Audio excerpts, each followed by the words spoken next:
সুন্নত তরিকা। আশা করি বুঝতে পারছেন। প্রশ্ন করেছেন, আমাদের সমাজে অনেক সময় দেখা যায় হিন্দুদের সাথে চলাফেরা করতে হয়। এখন একজন বাবা সমতল হিন্দুকে আমি কি বলে সম্বোধন করব? একজন বাবা সমতল, বাবা সমতুল্য মনে হয়, হিন্দুকে আমি কি বলে সম্বোধন করব? এই ব্যক্তি কি আঙ্কেল বা ভাই সম্বোধন করা কি ঠিক হবে? প্রথমত, দুনিয়ার বুকে মানুষ সবার সাথে চলবে, এটা নাজায়েজ নয়। ব্যবসা বাণিজ্য চলাফেরা সামাজিক কর্মকাণ্ডে চলতে কোনো নাজায়েজ নয়। রাসূলুল্লাহ সাল্লাল্লাহু আলাইহি ওয়াসাল্লামের যুগে ইহুদিরা রাসূলুল্লাহ সাল্লাল্লাহু আলাইহি ওয়াসাল্লামের সাথে বিভিন্ন সময় আসতেন, কথা বলতেন, এবং ইহুদি সন্তান রাসূলুল্লাহ সাল্লাল্লাহু আলাইহি ওয়াসাল্লামের বাড়িতে সেবাও করতো রসুলের। রাসূলুল্লাহ সাল্লাল্লাহু আলাইহি ওয়াসাল্লামের চেয়ে উত্তম ব্যক্তি আর কেউ হতে পারে না। সুতরাং অন্যান্য জাতির লোকেরা আসবে, কথাবার্তা বলবে, সামাজিক বিভিন্ন কর্মকাণ্ডে অংশগ্রহণ করবে, অথবা বিভিন্ন দায়িত্ব বুঝিয়ে দিবে, চাকরি করলে তারা কথা বলবে, তাদের সাথে আপনি আলোচনা করবেন, এটা শরীয়ত নিষেধ করে না কোনো দিনই। নিষেধ করে অন্তরঙ্গ বন্ধু হিসেবে গ্রহণ করা, নিষেধ করে অন্তরঙ্গ বন্ধু হিসেবে কোনো হিন্দুকে নেওয়া যাবে না, কোনো বৌদ্ধকে নেওয়া যাবে না, কোনো খ্রিস্টানকে, ইহুদিকে, কখনো অর্থাৎ কোনো কাফেরকে অন্তরঙ্গ বন্ধু হিসেবে নেওয়া যাবে না। আল্লাহ তাআলা কোরআনে কারীম বলেছেন, লা ইয়াত্তাখিযুল মুমিনুনাল কাফিরিনা আউলিয়া মিন দুনিল মুমিনিন।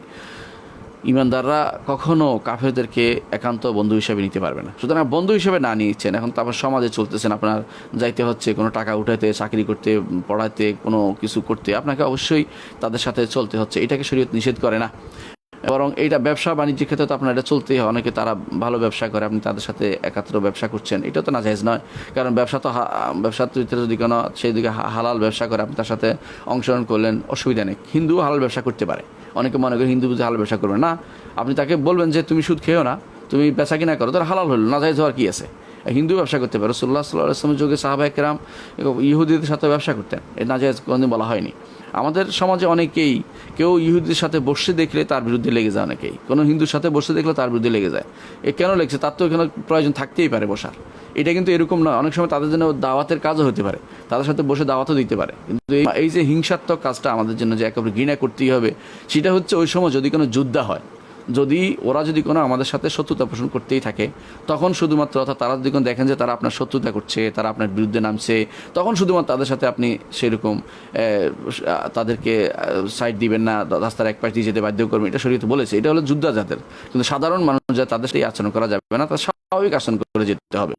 সুতরাং আপনার বাবা সমতুল্য একজন হিন্দু, অর্থাৎ বাবা বয়সের বলতেছেন আপনি হয়তো, কারণ বাবা সমতুল্য হয় না, তো আপনি বুঝতে ওই বয়সের কোনো মানুষ যখন যাচ্ছে, আপনাকে আঙ্কেল বললে কোনো গুণ হবে, চাচা বললেও কোনো গুণ হবে, কারণ এটা তো দুনিয়ার চাচা, এটা কোনো আপন চাচা বলা হচ্ছে না।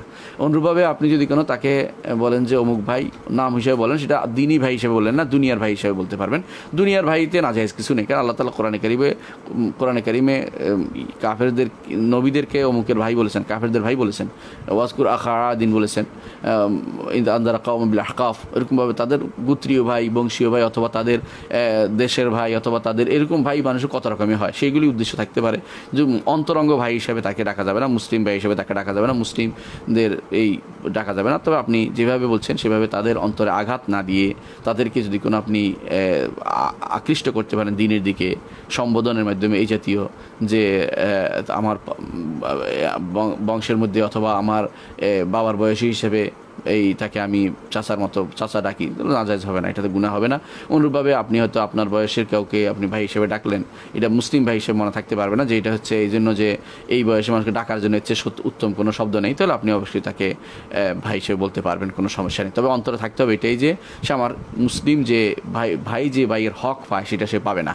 অর্থাৎ ভাইয়ের হক আছে অনেকগুলো, তাকে সালাম দেয়া, তার সালামের জবাব দেয়া, তার হাসি দিলে হাসির উত্তর দেয়া, এবং সে দাওয়াত দিলে তার দাওয়াতে শরিক হওয়া, অনুরূপভাবে তার জানাজার পিছনে যাওয়া, অনুরূপভাবে তার ঋণ থাকলে তার ঋণ পরিশোধে এগিয়ে যাওয়া, তার বিপদ আপদে এগিয়ে যাওয়া, তার অসুখ হলে তাকে দেখতে যাওয়া, এই যে ভাইয়ের যে খেসালগুলি আছে, যে সেগুলি সে পাবে না। তবে সে সামাজিকভাবে সে ভাই হিসেবে চলছে, কারণ তাকে আমি অন্য কোনো সম্বোধনের কোনো শব্দ পাচ্ছি না, বা এত উত্তম শব্দ তার জানা নেই।